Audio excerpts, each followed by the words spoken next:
What's up, operators? So today I wanted to talk again about my BC-9 from Bear Creek Arsenal, running my micro Romeo MSR. Sorry, brain fart. Unloaded, but I'm going to put the 40 rounder back in because it looks cool.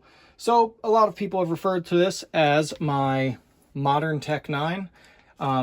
Kinda, yeah, that's kind of what I was going for. It looks really cool. I added this Midwest Industries side folder to it. Really like it, running the Shockwave blade. The Midwest Industries offers a bunch of different lines as far as side folders. In this case, it is an AR buffer tube adapter, and I got that one because it was like $100 more for one with its own stock Orbre setup. And I was like, well, I have the Shockwave blade lying around and it's not adjustable because you got to lock it down. So why not throw it on a side folder? And there we go. Ever since I added that, it has again become one of my favorites. Super simple backpack gun. Love it. Anyways, at first, I did not love it. This thing was nothing but a problem. It jammed on me all the time. I'm going to set it right there for the video's sake. It jammed on me all the time. I've had out of battery explosions with this thing. Dangerous stuff. And I know what people are going to say. Oh, but Jesse, you were running a Colt mag block and a different lower. I was. You're correct. But here's the thing. That's going to interfere with how it feeds. A double stack, double feed style magazine. In case no one knows what I'm talking about. This is a Colt mag right here. You can see what I mean by double feed. It's basically based after the Uzi submachine gun, and these were way more reliable. That is 147s, in case you're wondering why they're flat nose. But I digress. Compared to Glock mags, which is a double stack single feed, all right, one bullet at a time. So feeding is way more reliable with the Glock mags with the factory barrel. Now, I swapped the barrel and all that. I got the feeding issues taken care of, but we were still having out of battery explosions. Just the rounds were too hot for that thing. The bolt is very anemic. It only weighs about 13 ounces or so. I talked to BCA about it. They told me they only recommend 115 or 124 grain, Sierra. And with that being said, I said, whatever, if I void my warranty, I void my warranty. I did more testing. I probably put well over 1,000 rounds through. I did another video a few months back where I ran all kinds of hollow points. I ran 65 grain Normas, which are going about 1,750 feet per second. Stuff is insane. I did a chrono. It's wicked fast. But long story short, after doing my initial 1,000 rounds and running some more hollow points and 147s, this thing stopped having issues. I guess I just had to break it in. And BCA did tell me that. They said run a bunch of ammo through it, break it in. Which is fine, but every other gun in my arsenal, I haven't had that problem. With that being said, I'm not crapping on them. I still carry this as a truck gun all the time. Like I said, it's became one of my new favorites. I absolutely love this thing. It's a little heavy, even without the 40 rounder in there. It's a dense boy. I'd probably say it weighs like 6 or 7 pounds if I had to say. But it is cool where it's got the right side charger.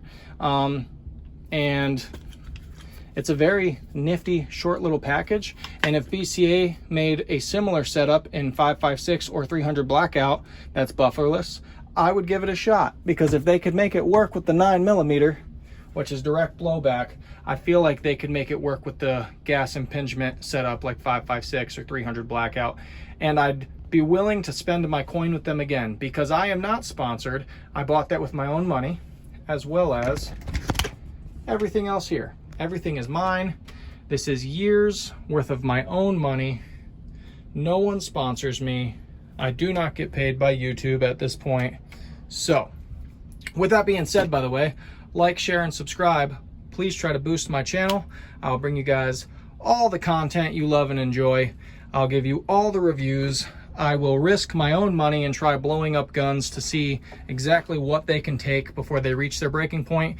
This one, I specifically threw all the ammo at it that they told me not to, and you could even see in my video, I was just surprised, genuinely surprised after the last video I did, just running a whole bunch of garbage and different types of ammo and just like oddball, what we call ghetto loaded magazines, where there's like 7 different brands of hollow points with different pressures, some plus P, some not. I ran a mag of that through it and it just ate it. So there is a chance I had a bad case of ammo from Norma, because the entire box gave me trouble in this thing. I haven't had that issue since. I ran an entire box afterwards and I didn't have the same issue. Those were the, I believe they were the 108 grain monolithic hollow points. So keep that in mind. And they didn't have issues going off in other guns, but I did have jamming issues in other guns. They wouldn't fit in all of my Glock mags right, etc., etc. So I stay away from that ammo, but I haven't had any more issues. So I'd like to formally say, yes, it was dangerous at the time. Yes, I did have issues, but this BCA just runs nowadays. I've had 0 issues. I love it. I would trust my life with this gun.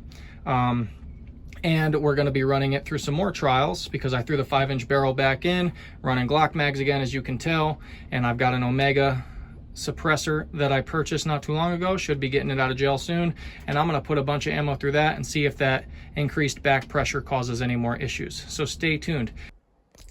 And one final thing about it. Now, this is something I hear about pretty much every BCA product. Again, not that it's going to stop me from buying another. I have purchased some more parts from BCA. I'll be dropping that real soon. You guys are going to see me do 2 full builds from start to finish, but I digress. The charging handle came loose on me about 3 times. Also, the proprietary upper, I don't know what you would call it, recoil guide rod holder thingy. Yeah, it had come loose. It's a big rectangle, goes about from here to here. It's what that proprietary recoil guide rod and spring sits in. It is bolted down. I guess it's a proprietary gas block, if you will, although this is blowback. But it came loose, and the charging handle came loose twice. So I threw some good Loctite on top of that, cleaned it real good, threw some Loctite on, and I put a little bit of red Loctite on the charging handle, and I have not had an issue with it coming loose since. Now, will that cause issues as far as full teardown? It can, but I have absolutely no reason to pull this 9mm bolt out of this dedicated 9mm upper that is specifically designed for the BC-9. So for me, it's not really a problem. I have no reason to pull that bolt out. But some of you do, and maybe you don't want to do that, and maybe that's a deal breaker for you. That's completely up to you. But for me, it's not a deal breaker. I went through, everything's Loctite. You can see I've had this on and off a couple of times. I don't have all the screws in there right now.